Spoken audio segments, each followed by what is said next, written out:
Welcome to the Catholic Table Talk podcast. This is where everything Catholic is on the table. New episodes Thursdays at 9 a.m. Eastern on most podcast platforms. Here's your host, William Sauber.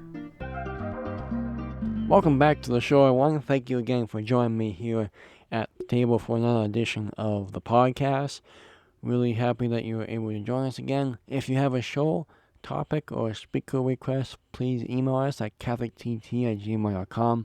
Again, it's Catholic with 2 T's at gmail.com, the official email of Catholic Table Talk Podcast. As well, if you want more information on the Holy Land trip in the spring of 2025, get in contact with me or Dr. George Saguma. Today's sponsor, Dr. George Saguma, is a family physician and medical doctor, practices holistic health and healing. Find more about him at drgeorge.com. Dr. George Saguma, thank you for Dr. George for sponsoring today's show.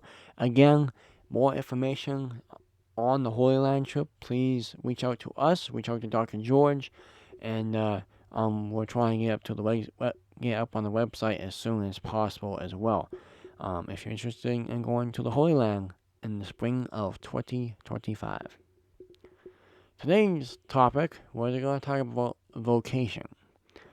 And this is more essentially priesthood vocation, so maybe for any men out there, especially younger men, listen to this show. I know we have talked about vocations before, I have. I've had other people like Jay Taylor come on the show, and he's talking about vocations to a degree with his son Jack and stuff. But this one is from a priest that I know pretty well from the diocese here that I'm in, Father Doug Liebsch. And Father Doug is the vocations director of St. Cloud Diocese, and I took a seminary visit, I should say, with him a couple years back, and still interested about maybe becoming a priest. Again, I'm okay with the job. I'm kind of where I'm at, but again, I don't think it's my career. So, but I don't know if priesthood is my career. So, of course, being the vocations director, he deals with the stuff a lot. Now, of course, you can ask your pastor at home or your priest at home, but the vocations director that's kind of what he does. So I reached out to him and we had a phone call, and so I'm going to kind of share what he told me about my discernment in this vocation, as well as this might help hopefully some of you discern your vocation. And I guess for any women or ladies out there listening to this, if you're discerning, holy, if you're discerning religious life, I should say, in a different way, this might help you as well. Again, this is not just a one-size-fits-all. I mean, you kind of see it and apply it to your life. So, I guess a little bit about me, about the story of being a priest is, again, I'm not in seminary at the moment. I don't know if I will be. The one thing that really strikes me back is, of course, the 8 years of school, which I'm really bad at school. I really made out of college for 2 years, without the help of some tutors. I don't know if I will probably graduate. That's just being honest. That's not making a bad rap on my part. That's just being honest. So 8 years kind of scares me off. But again, it's not about 8 years. It's about what you do for the rest of your life, right? It's kind of like if you feel bad spending $100, but if that $100 turns, or you buy a house for this much money, I should say, and then you move in, you remodel it slowly, and over a course of 5 to 10 years, it grows into, and you make quite a bit of money on it, then that pays off. So again, it pays off in the long run if you're called to do it. Becoming a priest it's definitely an uphill climb. It's not for anyone who thinks, oh, I'm gonna be a priest and that's how it is. I mean, that's your calling, but in terms of the work you put in, there's a lot more to it. So I guess I've been discerning it ever since I was a kid. My brother and I played mass. I was a priest, he was a deacon. He was helped with this outdoor sewers who were stuffing animals. We still have, I believe, all the glassware that we use. It was basically like what you see at the church. You see the ciborium and you see the chalice, and we had multiple ones, and it was awesome.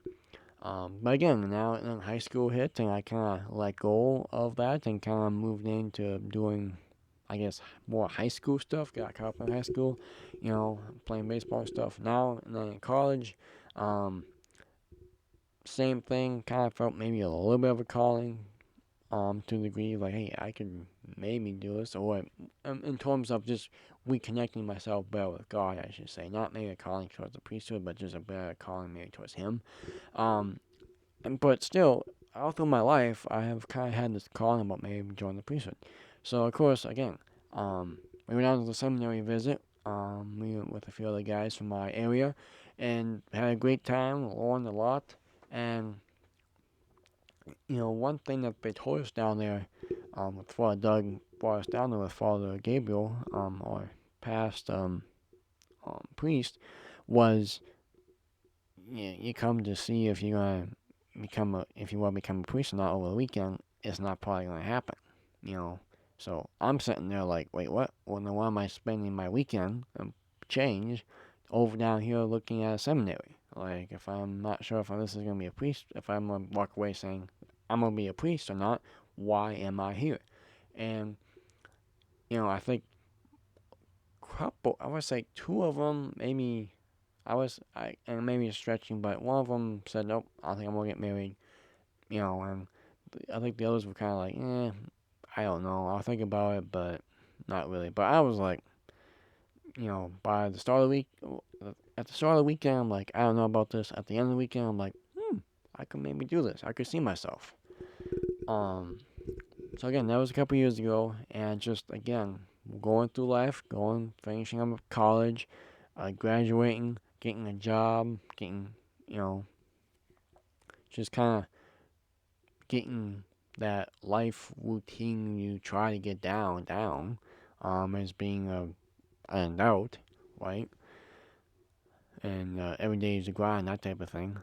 But again, I had this calling, I have this feeling, it was like maybe God's calling me to be a priest. So I contacted Father Doug, and we finally got connected over the phone, and I asked him, like, one of my things is like, Father Doug, I'm 20 plus years old, I'm out of college, I really don't want to go back to college, but I kind of want to stop, again, if you want to make God laugh, tell me your plans, but it's like, I kind of want to get going more in life in terms of what God is calling me to do.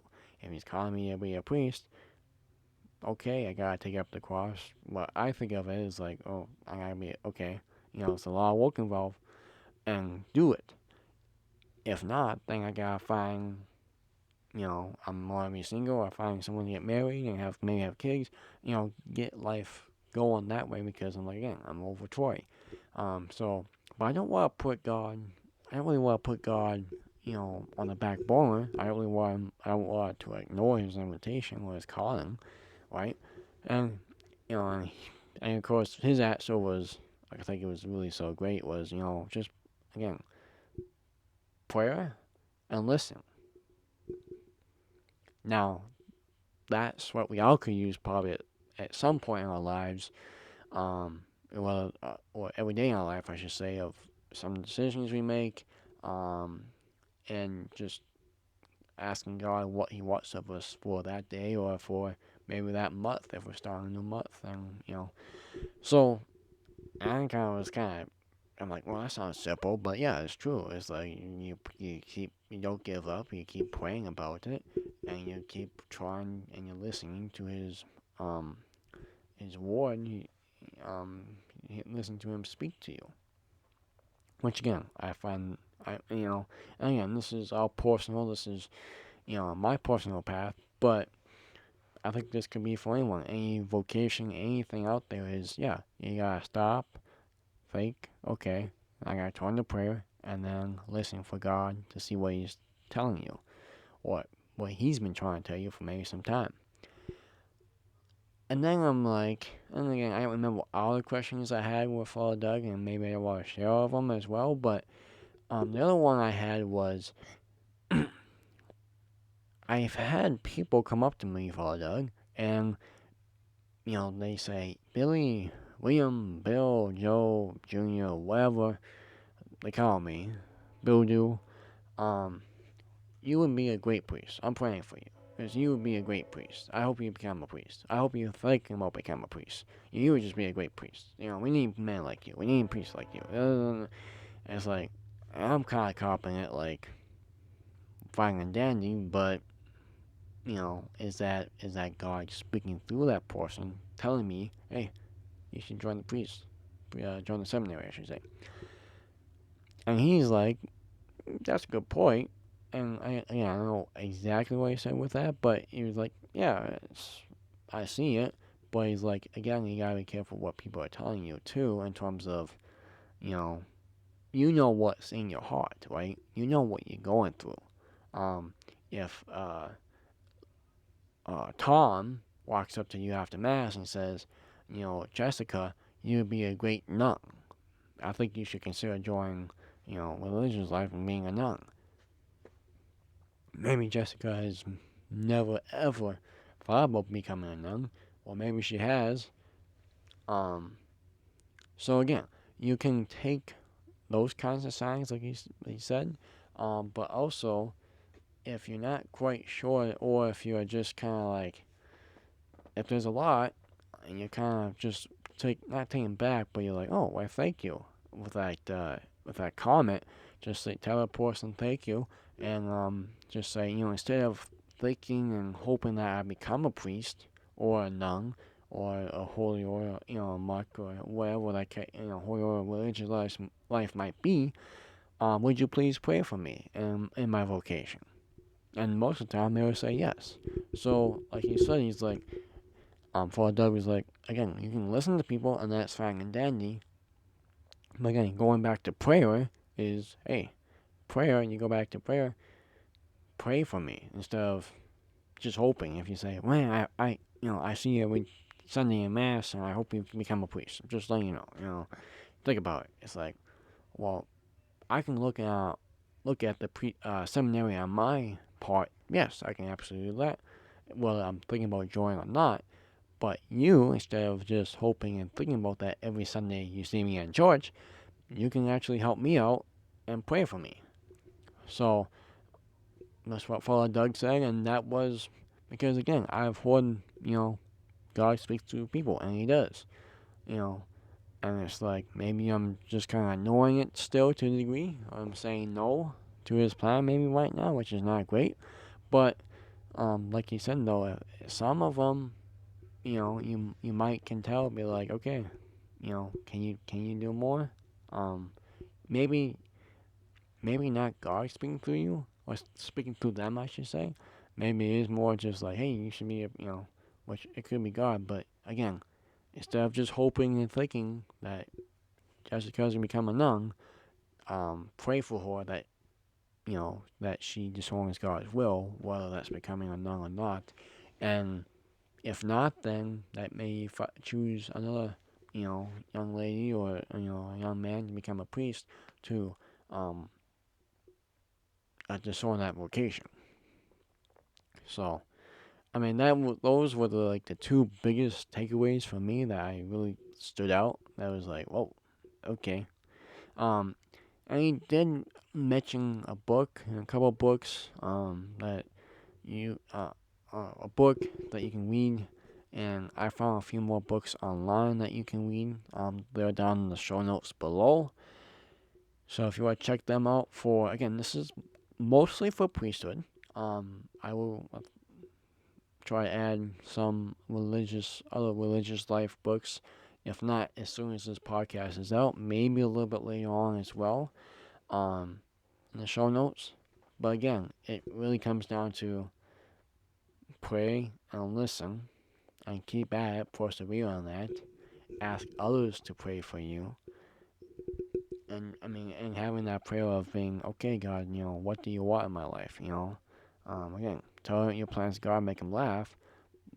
But, be like, I trust you, but again, I'm at the crossroads of, again, do I go this way?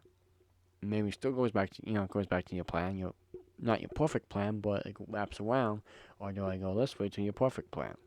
So anyway, that's what he said, and if you can, go to a seminary visit with your priest or with your diocese. Maybe go on a couple other retreats as well, just diocese retreats, and do it that way. You can, connect with God that way more too. Religious life, again, go to the housing for them and tour that. So again, do your part, spend time in adoration. Um, Listen, stay grace, go to sacraments often, and really, prayer is the best medicine, right? As Dr. George Seguma, the sponsor, says, it's the best medicine. So, Father Doug, if you're listening or you're watching, if you have anything else you'd like to say, please put them in the comments below. But again, it's, like one of the books was, and I don't know if I have it up there right now or not, but it's basically you read the book for 180 days straight. It's like 2 pages a day. And then at the end of that book, it kind of examines you if you are going to become if you're, do I say cut out, or is it more like God's plan for you to become a priest? So after 180 days of reading the book every day, 2 pages a day, you have a set of, let's go to seminary, or nope, not for me. Thank you, Lord. I'm taking this as not for me. Uh, or, like I said, just join religious life or seminary. And if it's not for you, then God's going to let you know at some point. And, it probably won't be regretted. But again, to me personally, that's where I'm at. So pray for me on that. If you have anything else you have questions on or you'd like to know, put them down in the comments below. We'll get back to you as soon as possible. And again, listen to people, but ask people to pray for you, and really keep at it with prayer, and dive and ask around. Ask people who like seminarians, or people in the religious life. Get in touch with them. Get in touch with your vocations director, or your priest, because most likely they're gonna sit down and talk with you. You're not gonna waste the time talking about it, because they're probably more than happy to talk about it with you.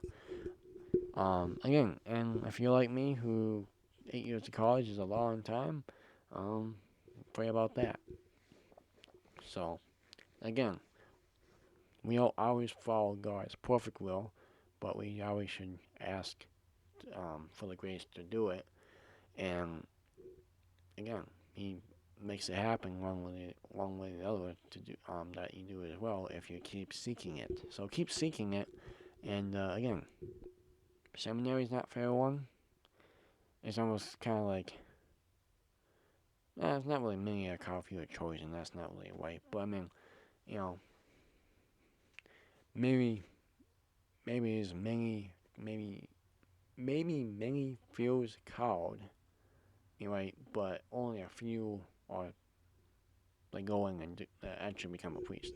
And actually, well, quickly too, to wrap up the show, is I think I know this, but I learned this the other week, this past week at church, was, once you finish seminary, right? You've gone through how many, 6 to 8 years of seminary, you become a deacon, you finish up college, seminary, and you're about to be ordained. You have to write a letter to the bishop requesting that you be ordained in that diocese or diocese.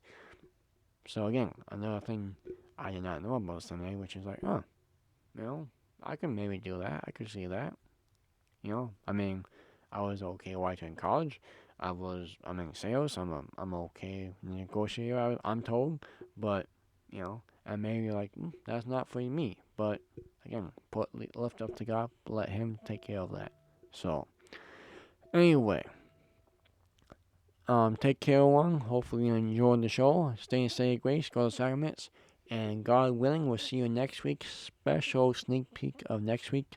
It's a little early, but we're going to do a holiday show. We're going to do how to make it through the holiday season. So that should be a great show next week on Catholic Table Talk. God bless. See you next time.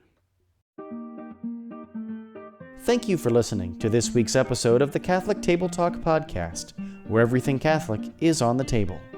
Don't forget to subscribe to Catholic Table Talk on your favorite podcast platform to get new episodes delivered directly to you every Thursday at 9 a.m. Eastern.